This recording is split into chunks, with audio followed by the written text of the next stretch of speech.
மொறு மொறுன்னு அச்சு முறுக்கு நம்ம வீட்டு ஸ்டைலில் ரொம்ப டேஸ்டியாக எப்படி செய்யுதுன்னு பார்ப்போமா?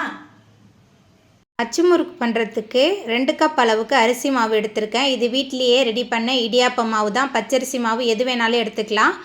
2 கப் அரிசி மாவுக்கு 1/2 கப் மைதா மாவு, 1/2 கப் சர்க்கரை, கொஞ்சமாக உப்பு, 2 டேபிள் ஸ்பூன் கருப்பு எள்ளு சேர்த்துட்டு முதல்ல எல்லாத்தையும் கலந்து வச்சிடலாம். அதுக்கப்புறமா இதில் கொஞ்சம் கொஞ்சமாக திக்கான தேங்காய் பால் சேர்த்துட்டு நல்லா கலந்து வச்சிடலாம். முழுக்க முழுக்க நம்ம தேங்காய் பால்லையே செய்யும்போது அச்சு முறுக்கு ரொம்ப டேஸ்ட்டாக இருக்கும். அதுக்கப்புறமா கொஞ்சமாக ஏலக்காய் தூள் சேர்த்துட்டு நல்லா கலந்து வச்சிடலாம். கட்டிலாம் எதுவுமே இருக்கக்கூடாது.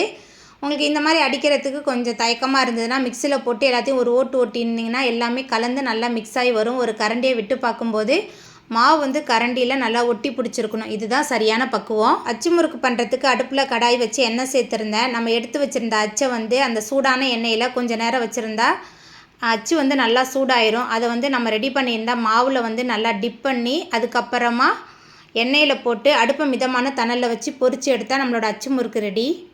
ட்ரை பண்ணி பாருங்கள். நல்லா மொறு மொறுப்பாக ரொம்பவே டேஸ்ட்டாக இருக்கும் அச்சு முறுக்கு.